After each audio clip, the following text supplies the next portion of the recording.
Hey everybody, Sean Hatzel here with Get Lean in 12, and it's Friday, so most likely, like me, you're probably going to want to indulge in your favorite cheat meal or maybe even a few cocktails. So inside this video, I just want to cover a few different ways that you can stop your body from storing your favorite cheat foods as fat this weekend. So the first tip is to eat your food in the right order.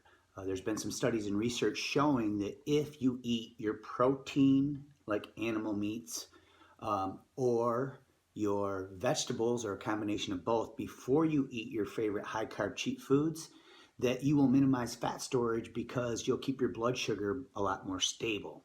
The second tip is to consume a tablespoon of apple cider vinegar before your cheat meals. This has also been shown to stabilize blood sugar. Remember, if we can minimize insulin spikes, which typically happen from high calorie, high carb meals, then you can minimize the amount of cheat food that your body stores as fat on your belly. The third thing to do is to avoid the two leptin-killing foods. Remember, leptin is your body's #1 fat-burning hormone. And when you cheat the right way on the weekends, you actually spike leptin, and this is especially effective if you go low carb during the week. What ends up happening is after 5 days of low carbing during the week, your leptin levels can drop by as much as 50%. So cheating the right way can spike leptin levels. And the two things that will decrease leptin sensitivity is fructose or high fructose corn syrup, any type of artificial fructose. That's totally different than fructose that's found in fruit because it has an antidote. It's from nature and it has fiber in it, so it helps keep your blood sugar stable.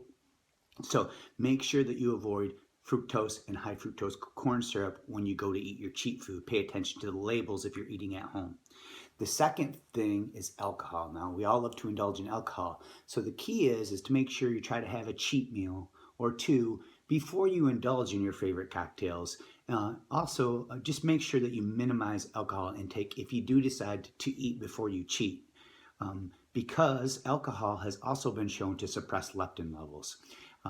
The fourth thing that you should do is guzzle. Drink a lot of water. This will pretty much ensure that your calorie intake will be about 1,000 to 1,500 calories less by drinking a lot of water. Research has proven that people who drink water before meals eat almost 30% less than people who don't.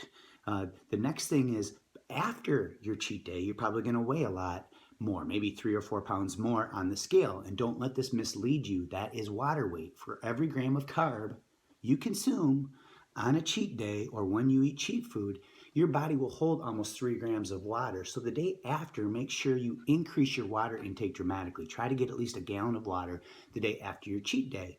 This will minimize the bloating and help you get rid of the water retention that you might be experiencing from cheating the day before. Now, the last and most important thing is to use the right type of exercise either the morning of a cheat day or a couple hours before a cheat meal or a couple hours after a cheat meal. By doing this, you activate what's called GLUT4. It's a glucose transporter that actually is kind of like a gateway to ensure that your favorite high carb foods and cheat foods are actually shuttled into muscle tissue rather than being stored as fat. Now, the best way to do this is to engage in a 12-minute metabolic trick that my wife and I created that's helped over 100,000 people across the globe in the last 5 years. And somewhere around this video, you'll see a link to click or tap, and we'll introduce you to this 12-minute trick that you can use this weekend to ensure that you never store your favorite cheat foods as fat. So thanks for watching this and have a great day.